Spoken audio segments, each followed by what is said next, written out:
Hi, I'm Chuck Smith. I'm originally from Harrisburg, Pennsylvania, United States, and now I live in Berlin, Germany. I work as the CTO, the Chief Technical Officer for Amikumu. It's an app that allows people to find other people speaking other languages nearby. So you can meet up locally, say you want to practice French, so like, oh, there's a French speaker 5 kilometers from me, let's have a coffee. So I had the idea for Amikumu when I was just traveling. Actually, I first had the idea when I was traveling through Brazil in 2002. I thought it would be so cool to have a GPS device that you could find people nearby, for example, to speak a language I'm very passionate about, Esperanto.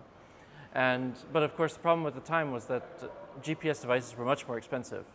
So it only was until 2 years ago that we were able to make the vision a reality. So I got interested in languages when I was a teenager because my mom was an amateur interpreter. And then she started teaching me some sign language, and I found this very fascinating to communicate with your hands. And then later I learned Spanish in school, and I also thought that was really neat. And yeah, it just snowballed from there. I love the way you can figure out the way other people think, so it's sort of a new mindset you have, so adding a new hat. And it's also great to be able to communicate with people who couldn't communicate with you otherwise. So I think it's really interesting how each language you can practically put on a new hat, have a different mindset of the world, and also it's a way to communicate with people who couldn't speak with me normally. So that's also really fascinating. So at Langfest I'll be presenting about conlang communities. So basically people who've learned a language someone else invented and what they do, where they meet, and where they are in the world and things like that. So we're really happy with Amikumu. So we have this database of people all over the world learning languages. So we can actually look at information like how many people speak Toki Pona or Ido or Interlingua wherever they are in the world, and which is some data that no one else has, basically. So I want to show that during my presentation as well. So I think it's really fascinating because Amikumu is the only platform that really shows a lot of respect to conlangs. So especially there, we can get interesting information to see where people who speak, say, Toki Pona or Klingon or Ido, where they are in the world, and they can also find each other, because they often have no idea where another Klingon speaker is. So it was really interesting. Back in 2004, I attended the Polyglot Conference in Budapest, and Judith Meyer and I thought it would be great to bring this event to Berlin. And what we wanted is a less formal event, so something more like what we've seen at Esperanto youth meetings, where you're like completely immersed from morning to evening in languages. I mean, the Esperanto event's obviously in Esperanto, but we wanted to bring that to the polyglot community. So we rented a hostel in Berlin, brought people in, had about 150 people show up from all around the world, and it's just amazing. Since then, we've passed it on to a team in Bratislava, and we just love this great chance. And also, it's brought us to Langfest. It's shown us, like, we know that the Polyglot Conference and the Polyglot Gathering have been inspirations for Langfest, and we're also happy to be here. So the Polyglot Gathering is very similar to Langfest, actually, that we have people coming from all over the world, lectures, we have evening program. I'd say it's a bit more toward people who are more polyglots, so speaking even more languages.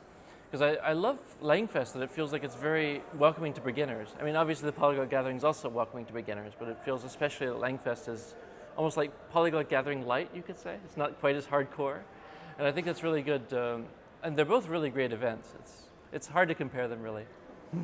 So when I was in college, I was taking a class called Models of Mind.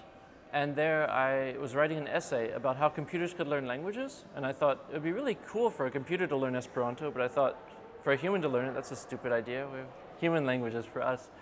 But then I found a service called Passport Servo, which is a way to stay in people's homes around the world, or even host them yourself. And I found a free online course. At the time, it was an email correspondence course, and I said, well, I'll do the first lesson, and if I like it, then it could open up a whole new world. If not, I could just lose a half hour of my time. So I guess you could see which way that went.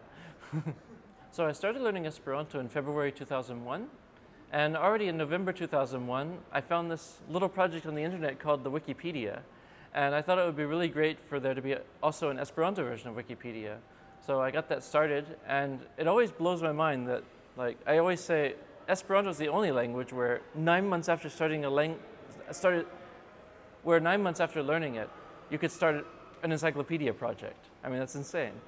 And so then about, let's see.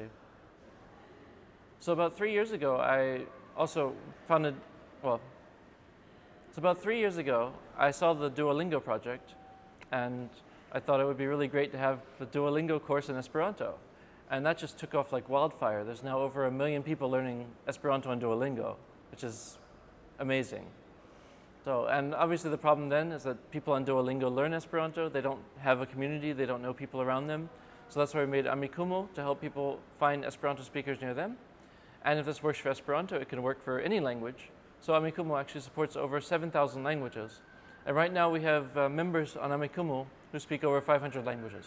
So we're really proud about that. So I'm a native speaker of English, coming from the United States. I speak fluent Esperanto, advanced German, and intermediate French, Spanish, and Dutch. And I keep learning and forgetting Swedish and Polish. I really want to get back to them someday.